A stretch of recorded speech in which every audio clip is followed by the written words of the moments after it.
Hi friends, ಎಲ್ಲರಿಗೂ welcome to Sushmita village girl. ಇವತ್ತು ಬಂದು ಮಾರ್ನಿಂಗಿಂದ ಬ್ಲಾಗ್ನ ಸ್ಟಾರ್ಟ್ ಮಾಡ್ತಿದ್ದೀನಿ. ನೀವು ಇಲ್ಲಿ ನೋಡ್ತಾ ಇರ್ಬೋದು, ನನ್ನ ಮಕ್ಕಳು ಬೆಳಗ್ಗೆನೇ ನಮ್ಮ ಮನೆ ಪಕ್ಕ ಒಂದು ಆಡು ಮರಿ ಹಾಕಿತ್ತು. ಸೊ ಚಿಕ್ಕ ಪಾಪು ಮರಿ ಅದನ್ನೇ ಎತ್ಕೊಂಡು ಆಟ ಆಡ್ತಾ ಇದ್ಲು. ಸೊ ಆ ಥರದ ಒಂದು ಚಿಕ್ಕ ಕ್ಲಿಪ್ನ ನಿಮ್ಮ ಜೊತೆ ಶೇರ್ ಮಾಡ್ಕೊಂಡಿದ್ದೀನಿ. ಯಾಕಂದರೆ ಬೆಳಗ್ಗೆ ಈ ಥರ ಮಕ್ಕಳುಗಳು ಒಂದು ಪ್ರಾಣಿಗಳ ಜೊತೆ ಆಗಿರ್ಬೋದು, ಗಿಡ ಮರಗಳ ಜೊತೆ ಆಡ್ತಾ ಇದ್ದರೆ ಎಷ್ಟು ಖುಷಿ ಆಗ್ತಾ ಹೋಗುತ್ತೆ ಅಲ್ವಾ. ಸೊ ಅದಕ್ಕೋಸ್ಕರ ಅಂತ ಬನ್ನಿ ಇವತ್ತಿನ ದಿನ ಹೇಗೆ ಹೋಗುತ್ತೆ, ಯಾವ ರೀತಿ ನಾವೆಲ್ಲ ಎಂಜಾಯ್ ಮಾಡ್ತೀವಿ, ಜೊತೆಗೆ ಇವತ್ತಿನ ಟೈಲರಿಂಗ್ ಕ್ಲಾಸಲ್ಲಿ ನಾನು ಏನು ಕಲಿತೀನಿ ಅದನ್ನ ನಿಮ್ಮ ಜೊತೆ ಶೇರ್ ಮಾಡ್ತಾ ಹೋಗ್ತೀನಿ.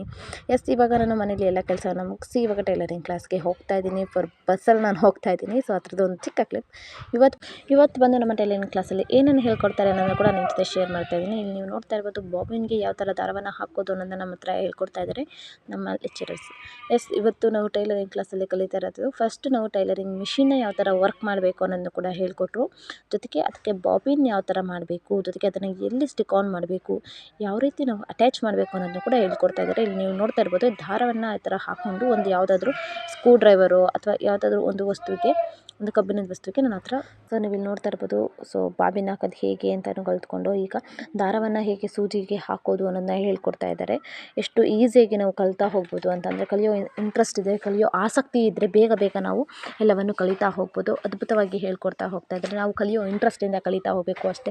ಬರುತ್ತೆ ಅಂತ ನಾವು ಏನನ್ನು ಕಲಿತಾ ಹೋಗಬಾರ್ದು, ನನಗೇನು ಬರಲ್ಲ ಅಂತ ಕಲಿತಾ ಹೋಗಬೇಕು. ಜೊತೆಗೆ ಆ ಸ್ಟಿಚಸ್ನು ಕೂಡ ಯಾವುದು ಕರೆಕ್ಟಾಗಿ ಬರುತ್ತೆ, ಯಾವುದು ರಾಂಗಾಗಿ ಬರುತ್ತೆ ಅನ್ನೋದನ್ನು ಕೂಡ ನಮಗೆ ಅಲ್ಲೇ ಪ್ರೆಸೆನ್ಸ್ ಮಾಡಿ ತೋರಿಸಿದ್ರು. ಯಾಕಂದರೆ ಈ ಮಿಷಿನ್ ಸ್ವಲ್ಪ ಹಾಳಾಗಿತ್ತು. ಸೊ ಅದಕ್ಕೆ ಸ್ಟಿಚಸ್ ಎಲ್ಲ ಸ್ವಲ್ಪ ಕಟ್ ಬರ್ತಾಯಿತ್ತು ಅಂದ್ಬಿಟ್ಟು ನೆಕ್ಸ್ಟ್ ಬೇರೆ ಒಂದು ಮಿಷಿನ್ಗೆ ಶಿಫ್ಟ್ ಆಗಿ ಅಲ್ಲೂ ಕೂಡ ನಮಗೆ ಯಾವ ಥರ ಒಂದು ಸೂಜಿಯನ್ನು ಮಿಷಿನ್ಗೆ ಸೆಟ್ ಮಾಡೋದು ಅನ್ನೋದನ್ನ ಹೇಳ್ಕೊಡ್ತಾಯಿದ್ರು. ನೀವು ಇಲ್ಲಿ ನೋಡ್ತಾ ಇರ್ಬೋದು, ಅಲ್ಲಿ ಎಷ್ಟು ಸಣ್ಣದಾಗಿರುತ್ತೆ ಥ್ರೆಡ್ ಅಂತಂದರೆ ನಮ್ಮ ಕಣ್ಣಿಗೂ ಕಾಣಿಸೋದಿಲ್ಲ, ಅಷ್ಟು ಸಣ್ಣದಾಗಿರುತ್ತೆ ಗ್ಯಾಪು. ಆ ಗ್ಯಾಪಲ್ಲಿ ನಾವು ಸೂಜಿಯನ್ನು ಹಾಕಿ ಅದಕ್ಕೆ ಒಂದು ಸ್ಕ್ರೂ ಡ್ರೈವರ್ ಥರ ಒಂದು ನೆಟ್ ಕೊಟ್ಟಿರ್ತಾರೆ, ಅದನ್ನು ಒಂದು ಫಿಕ್ಸ್ ಮಾಡುವಂಥದ್ದು. ತುಂಬ ಅದು ಹತ್ತಿರದಿಂದ ನಾವು ಮಾಡಿದ್ರೆ ಮಾತ್ರ ಗೊತ್ತಾಗೋದು ಅಂತ ಅನ್ಕೊತೀನಿ. ಈ ಥರ ದೂರದಿಂದ ಮಾಡಿದ್ರೆ ಗೊತ್ತಾಗೋದಿಲ್ಲ. ನಾನು ಮಿಷಿನ್ ತೊಗೊಂಡ್ಮೇಲೆ ಒಂದು ಸಲ ಕಂಪ್ಲೀಟ್ ವೀಡಿಯೋನ ನಾನು ನಿಮಗೆ ತೋರಿಸ್ತೀನಿ. ಕ್ಲಿಯರಾಗಿ ನಿಮಗೆ ವೀಡಿಯೋನ ಮಾಡಿ ಯಾವ ಥರ ಅದನ್ನು ಹಾಕೋದು ಪ್ರತಿಯೊಂದನ್ನು ಕೂಡ ನನ್ನ ಮನೆಗೆ ಮಿಷಿನ್ ಬಂದ ಮೇಲೆ ನಾನು ನಿಮಗೆ ಇನ್ನೊಂದು ಸಲ ನನ್ನ ವೀಡಿಯೋನ ಕಂಪ್ಲೀಟಾಗಿ ನಾನು ತೋರಿಸ್ತಾ ಹೋಗ್ತೀನಿ, ಕ್ಲಿಯರೆನ್ಸಾಗಿ ತೋರಿಸ್ತಾ ಹೋಗ್ತೀನಿ. ಯಾಕಂದ್ರೆ ನಾನು ಕಲಿತಾ ಇರೋದ್ರಿಂದ ನಾನು ಕಲಿತ ನಂತರ ನಾನು ನಿಮಗೆ ಶೇರ್ ಮಾಡ್ತಾ ಹೋಗ್ತೀನಿ. ನೀವು ನೋಡ್ಬೋದು ಯಾವ ರೀತಿ ಅದು ಸೂಜಿಯನ್ನು ಹಾಕಿದ್ದು ಅಂತ. ಇವಾಗ ಸ್ವಲ್ಪ ಟೈಮ್ ಇತ್ತಲ್ಲ, ಸ್ವಲ್ಪ ಸೋಮವಾರ ಸ್ವಲ್ಪ ದೇವಸ್ಥಾನಕ್ಕೆ ಹೋಗೋಣ ಅಂತ ನಾವಿಲ್ಲಿ ಹತ್ತಿರ ಇದ್ದಂಥ ಚಾಮುಂಡೇಶ್ವರಿ ದೇವಸ್ಥಾನಕ್ಕೆ ಬಂದಿದ್ದು. ಬಟ್ ಅವತ್ತು ಸ್ವಲ್ಪ ಬಾಗಿಲು ಹಾಕಿದ್ರು, ಪರವಾಗಿಲ್ಲ. ಹಾಗೆ ದರ್ಶನವನ್ನು ಮಾಡಿಕೊಂಡು ಅಲ್ಲೇ ಸ್ವಲ್ಪ ಒಂದು ಕ್ಲಿಪ್ಸ್ಗಳನ್ನ ತೊಗೊಂಡು ಅಲ್ಲಿ ಸ್ವಲ್ಪ ಟೈಮ್ಸ್ನ ಸ್ಪೆಂಡ್ ಮಾಡಿ ಅಲ್ಲಿಂದ ಹೊರಟು ಬಂದು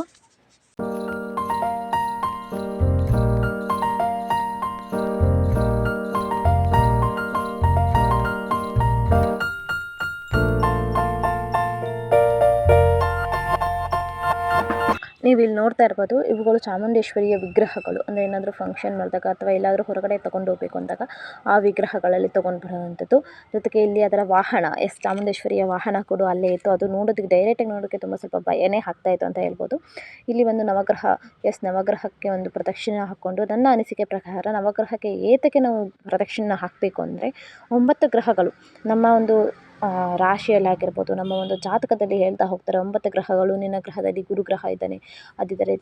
ಸೊ ನಾವಾಗ ಅಂತಹ ಸಂದರ್ಭದಲ್ಲಿ ನವಗ್ರಹಗಳಿಗೆ ಒಂದು ಪ್ರದಕ್ಷಿಣೆನ ಹಾಕಿ, ನವಗ್ರಹಗಳ ಪಾದಗಳಿಗೆ ನಮ್ಮ ಒಂದು ತಪ್ಪು ಒಪ್ಪುಗಳನ್ನು ಒಪ್ಪಿಸಿ, ನಮ್ಮನ್ನು ಕಾಯಿ ತಂದೆ ಅಂತ ಅವುಗಳಿಗೆ ಒಂದು ಪೂಜೆಯನ್ನು ಸಲ್ಲಿಸಿದರೆ ಅವುಗಳು ನಮ್ಮನ್ನು ಕಾಪಾಡ್ತವೆ ಅನ್ನೋದು ನನ್ನ ಅನಿಸಿಕೆ. ಆ ಒಂದು ಗ್ರಹಗಳು ಕೂಡ ನಮ್ಮನ್ನು ಒಂದು ಆಶೀರ್ವದಿಸ್ತವೆ ಅನ್ನೋದು ನನ್ನ ಒಂದು ನಂಬಿಕೆ. ಅದಕ್ಕೋಸ್ಕರ ನವಗ್ರಹಗಳಿಗೆ ಪ್ರದಕ್ಷಿಣೆ ಹಾಕುವುದು ಅಂತ ನನ್ನ ಅನಿಸಿಕೆ. ಅದು ನಿಜವಾಗ್ಲೂ ಕೂಡ ನನಗೂ ಗೊತ್ತಿಲ್ಲ ಎಂತಕ್ಕೆ ಅಂತ. ನನ್ನ ಅನಿಸಿಕೆ ನಾನು ನಿಮ್ಮ ಜೊತೆ ಶೇರ್ ಮಾಡಿದ್ದೀನಿ. ಜೊತೆಗೆ ನನ್ನ ಮಗಳು ಆ ಸಿಂಹ ಇತ್ತಿಲ್ಲ, ಚಾಮುಂಡೇಶ್ವರಿಯ ವಾಹನ, ಅದನ್ನು ನೋಡಿ ಸ್ವಲ್ಪ ಹೆದರ್ಕೊಂಡು ಬರಲ್ಲ ನಾನು ಅಂತ ಅಲ್ಲೇ ಅರ್ಧದಲ್ಲೇ ನಿಂತ್ಕೊಂಡು ಸ್ವಲ್ಪ ತೀಟೆ ಮಾಡ್ತಾಯಿದ್ರು. ಪರವಾಗಿಲ್ಲ, ಅದೇನು ಮಾಡಲ್ಲ, ಏನು ಇದು ಮಾಡಲ್ಲ, ಬಾಪ ಅಂದರು ಕೂಡ ಅದು ಬರ್ದೇನೆ ಇಲ್ಲ, ಅದು ಕಚ್ಬಿಡುತ್ತೆ, ನಾನು ಬರಲ್ಲ ಅಂತ ಇದು ಮಾಡಿಕೊಂಡು ಹಾಗೇನೆ ಅಲ್ಲಿಂದ ರಿಟರ್ನ್ ವಾಪಸ್ ಬಂದುಬಿಟ್ಲು. ನೀವು ಇಲ್ಲಿ ನೋಡ್ತಾ ಇರ್ಬೋದು, ಅವಳಿಗೆ ಸ್ವಲ್ಪ ಪ್ರಾಣಿಗಳು ಅಂದರೆ ಇಷ್ಟ, ಬಟ್ ಹತ್ತಿರ ಹೋಗೋದಕ್ಕೆ ಸ್ವಲ್ಪ ಭಯ ಪಡ್ತಾಳೆ. ದೂರದಿಂದ ಆದರೆ ಸ್ವಲ್ಪ ಇಷ್ಟಪಟ್ಟು ನೋಡುವಂಥದ್ದು ಎಲ್ಲವನ್ನು ಮಾಡ್ತಾಳೆ. ಹಾಗೆ ನನ್ನ ಫ್ರೆಂಡ್ ಜೊತೆಗೂ ಕೂಡ ಅಲ್ಲೇ ಕೆಲವೊಂದು ಫೋಟೋಗಳನ್ನ ತೊಗೊಂಡು, ನಾನು ಕೆಲವೊಂದು ಫೋಟೋಗಳನ್ನ ತಗೊಂಡು ಅಲ್ಲಿಂದ ಹೊರಟು ಬಂದವು. ನೀವು ನೋಡ್ತಾ ಇರ್ಬೋದು ಎಷ್ಟು ವಿಶಾಲವಾಗಿತ್ತು ಹಾಲ್ ಅಂತ. ಅಂದರೆ ಸಮಾಧಾನವಾಗಿ ಪ್ರಶಾಂತವಾಗಿ ಒಂದು ಸ್ವಲ್ಪ ಹೊತ್ತು ಕೂತಿದ್ದು ಪ್ರತಿಯೊಂದು ಮನಸ್ಸಿನ ಒಂದು ನಿರಾಳವಂತೆಯನ್ನು ತಗೊಂಡು ನಾವು ಅಲ್ಲಿಂದ ಹೊರಟು ಬರ್ಬೋದು. ಅಷ್ಟು ಪ್ರಶಾಂತವಾಗಿರುವಂಥ ಜಾಗ ಅಂತ ಹೇಳ್ತಾ ಹೋಗ್ಬೋದು. ಎಷ್ಟು ವಿಶಾಲವಾಗಿದೆ ನೀವು ನೋಡ್ತಾ ಇರ್ಬೋದು.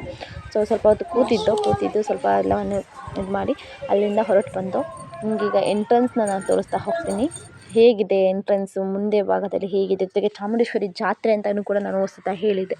ಬಟ್ ಅದರ ಒಂದು ಕ್ಲಿಯರ್ ವೀಡಿಯೋ ನನ್ನ ಕೈಲಿ ಮಾಡೋಕ್ಕಾಗಿರಲಿಲ್ಲ, ಬಿಕಾಸ್ ಅವಾಗ ಸ್ವಲ್ಪ ಪ್ರಾಬ್ಲಮ್ ಇತ್ತು. ಸೊ ಅದಕ್ಕೋಸ್ಕರ ಇವಾಗ ನಾನು ಎಂಟ್ರೆನ್ಸ್ ಕೂಡ ನಿಮ್ಮ ಜೊತೆ ಶೇರ್ ಮಾಡ್ತಾಯಿದ್ದೀನಿ. ಜೊತೆಗೆ ಇದು ದಾಸೋಹನೂ ಕೂಡ ಇರುತ್ತೆ. ಆದ್ದರಿಂದ ಅಲ್ಲಿರುವಂಥ ಕೆಲವೊಂದು ಫೋಟೋಗಳನ್ನು ನಾನು ನಿಮ್ಮ ಜೊತೆ ಶೇರ್ ಮಾಡಿದ್ದೀನಿ. ಇದು ಬಂದು ನಮ್ಮ ರಾಮನಗರದಲ್ಲಿರುವಂಥ ಫೇಮಸ್ ಒಂದು ನದಿ, ಅರ್ಕಾವತಿ ನದಿ. ಇವತ್ತಿನ ವೀಡಿಯೋ ಇಷ್ಟಿತ್ತು. ನನ್ನ ವೀಡಿಯೋ ಇಷ್ಟ ಆಗಿದೆ ಅನ್ಕೋತೀನಿ. ಇಷ್ಟ ಆಗಿದ್ರೆ ಲೈಕ್ ಮಾಡಿ, ಸಬ್ಸ್ಕ್ರೈಬ್ ಮಾಡ್ಕೊಳ್ಳಿ. Thank you for watching.